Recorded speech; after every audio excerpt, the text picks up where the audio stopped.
We are at a crisis point in Ireland history. I want to talk to you about PEI, the letter P. What's happening in the present, right now? We know there are chemical abortions on Prince Edward Island. We know that 60 to 70 island children are aborted through island taxpayer money every year in Halifax. We know that 70 to 80 island children are aborted through abortion on demand at the Morgentaler Clinic in Fredericton. This is about 150 children a year aborted on PEI. That is the equivalent of 5 30-student classrooms. In 2 years, abortions alone could close down an entire school on PEI. We must think about the impact that's having even on our present teacher cutbacks. Provincial, national, and international organizations are joining forces right now to force PEI to have abortions on our soil. They are angry with us for our support of life. They only propose death as a solution. Right now, UPEI's Dr. Colleen McCrory and associates through the School of Nursing and various friends and organizations across Canada. NDP Mike Redmond leader, PEI status of women are all pro-choice. Federally, Justin Trudeau has just put forward a pro-life ban on his candidates.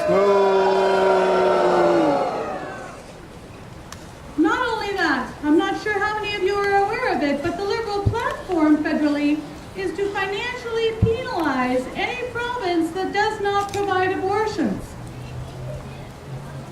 Nationally, we have a conference coming here in September, a Bold Vision conference. It's a women's conference, and I'm looking forward to attend it. I also know that within the roster of speakers, there is a women's health and equity expert coming, and that there are other speakers who are very pro-abortion. I would encourage all of you to attend and to keep the pro-life vision happening at that conference. Internationally, PEI is targeted. 2 things. This summer, August 7th to 8th, there is an international conference on abortion being held for the first time in Canada at UPEI. The title of the conference is Abortion, the Unfinished Revolution.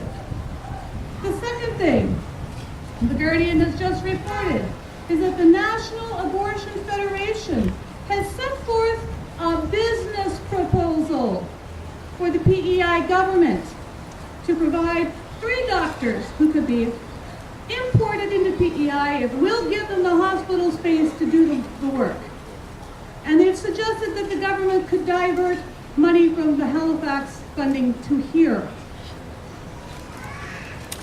The National Abortion Federation is the professional association of North America for abortion providers. They are the ones that work to have limits put around abortion clinics. If we open the door, they will come in, and so will Planned Parenthood, the largest abortion provider in North America. So PEI, that's where we are at present for P. Now let's look at E. What do we need to do? We need to educate ourselves, people. We need to be able to explain the reason for our hope. The world does not. Can't hear you. The world does not understand our love of life, and we must show this to them.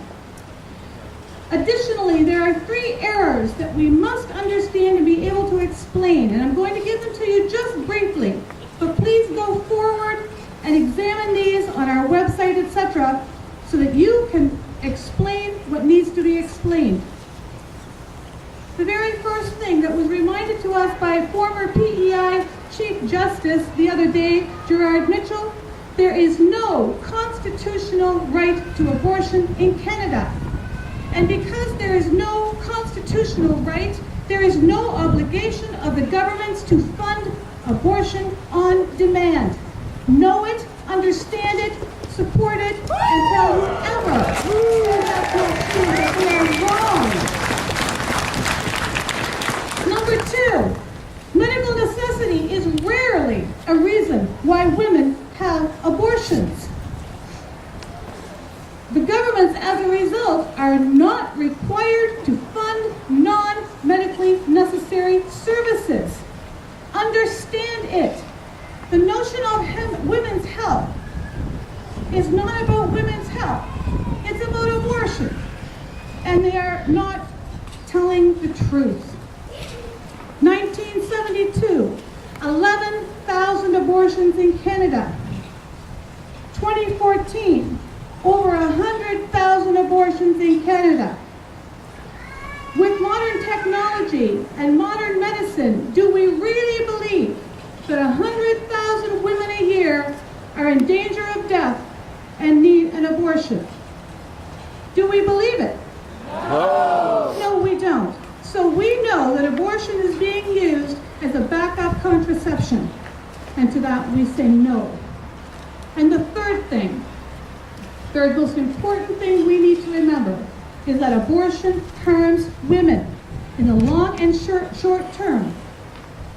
Short terms of infection, hemorrhage, longer term greater risk of pelvic inflammatory disease, 81% risk of mental health issues, trouble bonding with future children. And as one priest I talked to one time talked about a woman who came to him in the confessional, and she was confessing her abortion many times, and he just said to me, the guilt. This is the lived experience of women who have abortion. We must be able to defend our position. We must be able to promote our position. We can't be silent at this important time. And that brings me to PEI. I. What does I stand for? I stands for getting involved. It doesn't matter how you get involved. We must get involved in short-term, long-term, but there's many, many ways of doing that. Let's start with one, prayer. Pray for the conversion of hearts. Let's talk about personal.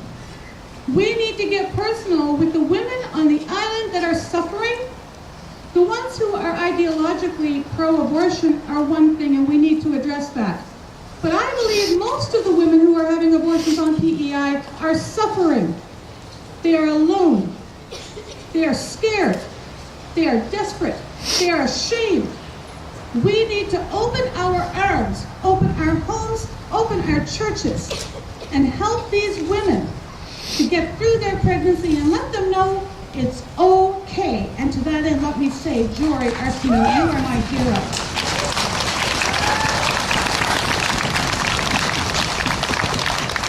And the other thing in relation to I, sometimes we get intimidated, don't we? We're scared ourselves to stand up. It seems like the world is pro-choice because of the power of the media. The island is majority pro-life, and we know this. And I want to say to you, if you're intimidated to stand up, then you stand with us, and we'll stand with you. CWL, Knights of Columbus, PEI Right to Life, Teen Encounter, all these different organizations that are represented here today. Let us stand together and work together and stop being afraid. To that end, I would like to announce today formally a new initiative from PEI Right to Life, the 2014-15 Tell the Truth campaign. The status quo in PEI is based on politics and not principle, and that leaves us in a very precarious situation. Given election, everything can change. It's not about politics, people. It's about life. It's about respecting the dignity of human life from conception through to natural death. And to that end, PEI Right to Life will be asking the government to set up a committee to examine the international research and evidence that proves abortion causes harm to women. The PEI Right to Life will ask the government to ensure that the stages of fetal development and the scientific proof of the humanity of the child be put in island schools. We are going to ask the government that they will set up a committee that will examine what medical necessity actually means in relation to saving a woman's life. And we will ask that all non-medically necessary abortions will cease being funded by island taxpayers. How do you feel about that?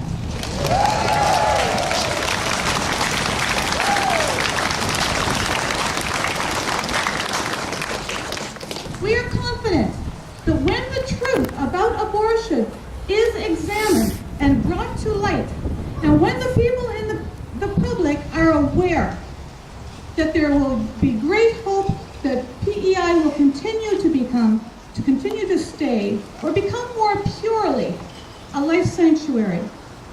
In closing, I would like to talk to you a little bit about this special physics theory, this chaos theory in physics. Now, what would that have to do with anything she says?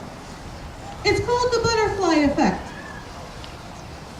Physicists say that a flap of a butterfly's wings in one part of the world can cause a hurricane in another part of the world.